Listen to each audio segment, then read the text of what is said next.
तिरुपति दर्शन करेंगे वरिष्ठ नागरिक। आज वरिष्ठ नागरिक तीर्थयात्रा योजना भोलेरो अभिमुखे बाहरी वरिष्ठ नागरिक तीर्थयात्री आध्यात्मिक यात्रार दिव्य अनुभव पाइबे वरिष्ठ नागरिक। भुवनेश्वर रेल स्टेशन स्वतंत्र ट्रेन बाहरी।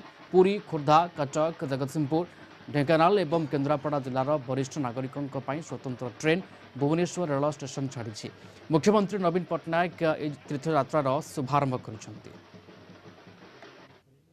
वरिष्ठ नागरिक तीर्थयात्रा योजना जहाँकि वरिष्ठ नागरिक को नहीं ट्रेन गड़ब तिरुपति और भेलर। मुझे सियासला कैंपस राकेश राजगुरु कह चित्र देखा चाहिए।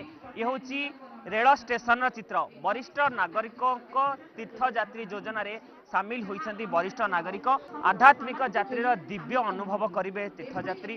मुख्यमंत्री नवीन पट्टनायक गोटे प्रयास जो मैंने जापार वरिष्ठ नागरिक से मागणार तीर्थयात्री दर्शन करेंगे। भव्य आध्यात्मिक परिवेश उपभोग करेंगे जहाँकि मनोबल दृढ़ कर।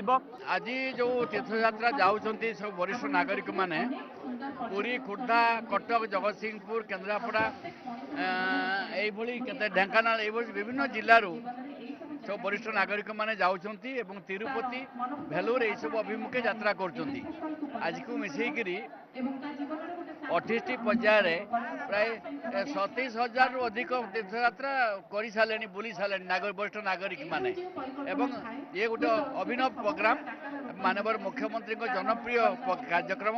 एथिरे सर्वजन आदृत होती कार्यक्रम जे ओडिशा जनसाधारण एभली सुजोग पाई नवीन पट्टनायक से बापा माँ भाई भावी नहीं जो मैंने केवे भावु नुले जापार तीर्थयात्रा करने मन भर स्वप्न सेमती अधूरा रोला एवं स्वप्न साकार होती।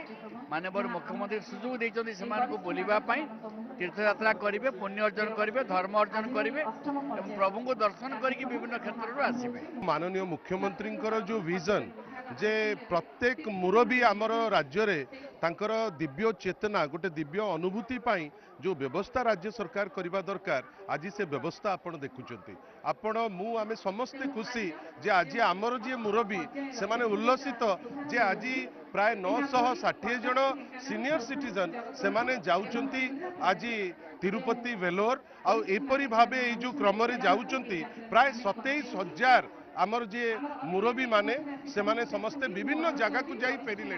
गोटे दायित्व जो सामाजिक दायित्व गोटे ट्रांसफॉर्मेटिव ओडिशा रे गोटे ओडिशा जोटा रूपांतरित आज आपण देखुचंती जे पर्यटन क्षेत्र रे सबुठो बेसी रूपांतरीकरण होईची। आ रूपांतरीकरण केमती ना गोटे मनुष्यर टच थिबा रूपांतरीकरण। धन्यवाद माननीय मुख्यमंत्री को, धन्यवाद 5T चेयरमैन को जोपरी भाबे गोटे परिकल्पना करिसंती जोथिरे प्रत्येक मुरबी आज केवल गोटे पद कहते जय जगन्नाथ।